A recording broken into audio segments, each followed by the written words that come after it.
Channel. आज मैं आपके लिए एक और मजेदार कोरियन ड्रामा की एक्सप्लेनेशन लेकर आई हूँ। तो चलिए कहानी की शुरुआत करते हैं।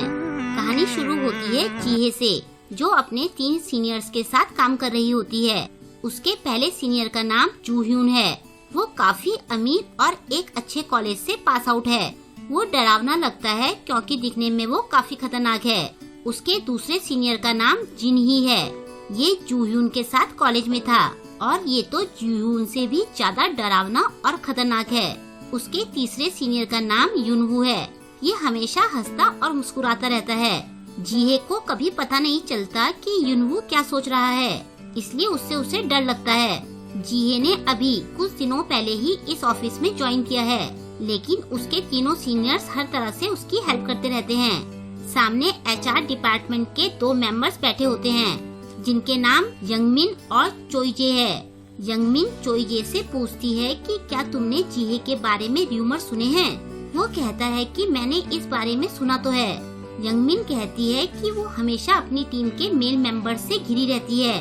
वो भोली दिखती है, लेकिन असल में वो एक चालाक लोमड़ी है। चोइजे कहता है कि ऐसा नहीं है, जीहे नहीं है इसलिए वो लोग उसकी मदद करते हैं। यंगमिन कहती है कि वहाँ पहले एक और लड़की काम करती थी, लेकिन जीहे के आने के बाद उसने जॉब छोड़ दी। लोग तो कहते हैं कि उसने जीहे की वजह से ही जॉब छोड़ दी। चोइजे ये सुनकर चौंक जाता है। फिर यंगमिन उसे जीहे से बचकर रहने के लिए कहती है। वो यंगमिन को इस सुझाव के लिए थैंक्स कहता है। यंगमिन उस पर लाइन मारने की पूरी कोशिश करती है। वो उसके सामने क्यूट बनने का भी ट्राई करती है, लेकिन चोइजे उसे भाव नहीं देता। दूसरी तरफ कंपनी की मैनेजर जीहे की टीम के पास आती है। वो काम से रिलेटेड कुछ बातें उनसे करती है। फिर वो उन्हें कहती है कि तुम लोगों को याद है ना कि आज हम सबका पर्सनल इवैल्यूएशन कर रहे हैं। तीनों बॉयज मैनेजर को मक्खन लगाने की कोशिश करने लगते हैं। वो उससे फ्लर्ट भी कर रहे होते हैं और ये सब मजाक में चल रहा होता है। मैनेजर कहती है कि इवैल्यूएशन से पहले कोई भी मुझे कन्फेस करने की मत सोचना। तीनों बॉयज फिर भी मस्ती करते हुए मैनेजर के लिए उसके सामने लड़ने लगते हैं। जीहे पूछती है कि ये पर्सनल इवैल्यूएशन क्या है। युनवू बताता है कि इसमें कंपनी देखती है कि एम्प्लॉय कितने अच्छे से काम कर रहे हैं। अगर ज्यादा बुरा होता है तो एम्प्लॉय को रेजिग्नेशन देना पड़ता है। जीहे चौंकते हुए कहती है कि क्या मैं सब ठीक से कर भी पाऊंगी? वो कहता है कि अभी तक तो तुमने सब ठीक से किया है, तो तुम्हें टेंशन लेने की जरूरत नहीं है। फिर मैनेजर जीहे को अपने साथ चलने के लिए कहती है। उन्हें जाता देखकर तीनों बॉयज थोड़ी टेंशन में आ जाते हैं। जूह्यून कहता है कि वो नई एम्प्लॉय को सबसे पहले क्यों ले गई। जिनही कहता है कि शायद ये जीहे के लिए ठीक नहीं है। अंदर मैनेजर कंप्यूटर में जीहे की प्रोफाइल चेक करती है।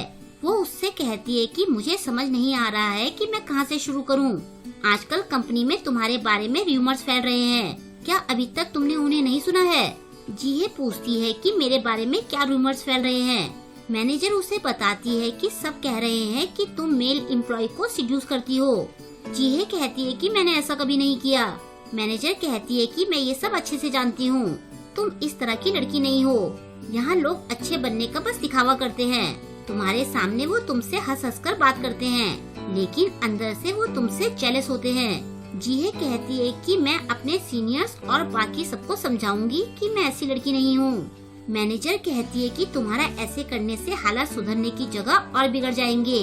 जीहे पूछती है कि अब मुझे क्या करना चाहिए। मैनेजर कहती है कि ऐसे ज्यादातर मामलों में ये र्यूमर्स टाइम के साथ अपने आप ही खत्म हो जाते हैं। ये सुनकर जीहे थोड़ी टेंस हो जाती है। मैनेजर उसे सॉरी कहते हुए कहती है कि इस मामले में मैं तुम्हारी और कुछ हेल्प नहीं कर सकती हूँ। जीहे मैनेजर को उसकी एडवाइस के लिए थैंक्स कहती है। बाहर आते हुए वो सोचती है कि क्या इस बारे में मुझे अपने सीनियर से बात करनी चाहिए या नहीं, लेकिन जीहे के आते ही वो तीनों खाना खाने का बहाना बनाकर वहाँ से चले जाते हैं। ये देखकर जीहे को थोड़ा अजीब लगता है। जीहे अपने में खोई खोई कॉफी ले रही होती है। चोइजे वहाँ उसकी मदद करता है। वो उसे थैंक्स कहती है। चोइजे पूछता है कि तुम्हारा नाम जीहे है ना? जीहे पूछती है कि तुम्हें मेरा नाम कैसे पता है? वो कहता है कि तुम कंपनी में काफी फेमस हो। ये सुनकर जीहे को मैनेजर की मेल को सिड्यूस करने वाली बात याद आती है। वो कहता है कि ये एक गुड वे में है। सब कहते हैं कि एक क्यूट और हार्ड वर्किंग लड़की ने कंपनी को ज्वाइन किया है। वो कहता है कि मैं HR डिपार्टमेंट में हूँ, तो मुझे इन र्यूमर्स के बारे में पता है। जीहे कहती है कि क्या तुमने मेरे बारे में और भी कोई र्यूमर सुना है? वो कहता है कि मैंने सुना है कि तुम मेल एम्प्लॉय को सीड्यूस करती हो, लेकिन मैं उन र्यूमर्स पर भरोसा नहीं करता। जीहे इसकी वजह पूछती है। वो कहती है कि तुम तो मेरे बारे में कुछ जानते भी नहीं हो। वो कहता है कि तुम्हारी जैसी क्यूट और ब्यूटीफुल लड़की के बारे में बुरे र्यूमर्स जल्दी फैलते हैं। जीहे कहती है कि मैंने ऐसा कुछ भी नहीं किया है। वो कहता है कि मैं जानता हूँ और मुझे र्यूमर्स पर भरोसा नहीं है। जीहे उसे थैंक्स कहती है। वो कहता है कि मैं इन र्यूमर्स को रोकने में तुम्हारी पूरी हेल्प करूँगा, और फिर वो जीहे से उसका नंबर ले लेता है। फिर मैनेजर की कॉल आने पर जीहे वहाँ से चली जाती है। जब जीहे जा रही होती है तो सामने से उसके सीनियर्स आ रहे होते हैं, लेकिन उसे देखकर वो लोग अपना रास्ता बदल लेते हैं। ये देखकर जीहे काफी हर्ट होती है।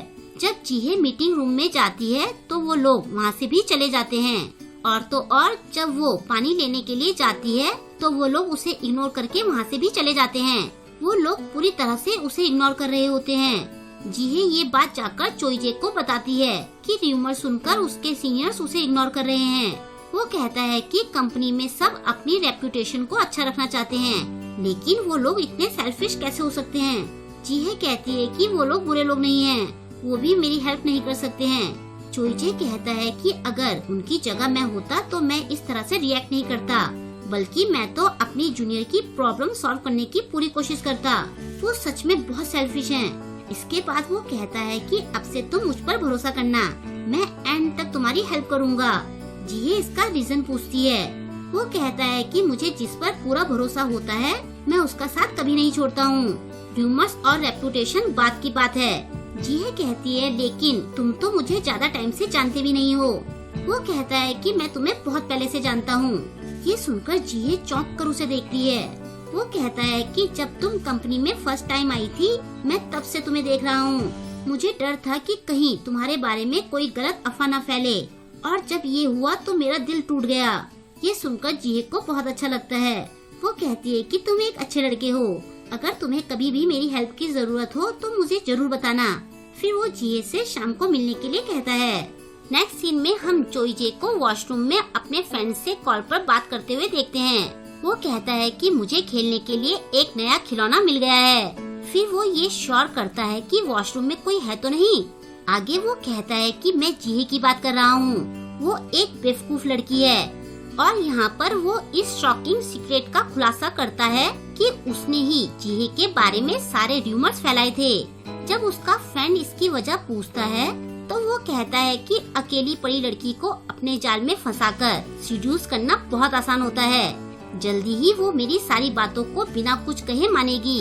शायद आज रात को ही मैं मौके पर चौका मार दूंगा। मैं रात को तुम्हें सब बताऊंगा।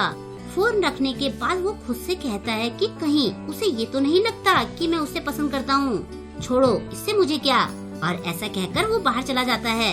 बाहर जाने पर जीहे के सीनियर्स उसके सामने से आते हैं और फिर वो दोनों उसे पकड़कर मीटिंग रूम में ले जाते हैं, जहाँ युनवू पहले से रहता है। चोइजे पूछता है कि तुम लोग ये क्या कर रहे हो।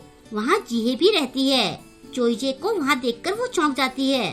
अब कहानी 3 घंटे पहले जाती है, जब मैनेजर जीहे को अपने साथ ले गई थी और उसके सीनियर्स इस बारे में बात कर रहे थे। युनवू बताता है कि जीहे के बारे में ये अफवाह फैली हुई है कि वो मेल एम्प्लॉय को सीड्यूस करती है। जूह्यून और जिनही हंसते हुए कहते हैं कि किस तरह के लड़के उसके पीछे जाते हैं। युनवू कहता है कि हम जैसे। ये सुनकर वो तीनों साइलेंट हो जाते हैं। जिनही कहता है कि ये सब तो बकवास है। जूह्यून पूछता है कि ऐसे बैड र्यूमर्स किसने फैलाए हैं। युनवू कहता है कि ये बात तो सच है कि हम लोग उसके साथ जाते हैं। जिनही कहता है लेकिन ये तो झूठ है ना कि उसने हमें सीड्यूस किया है।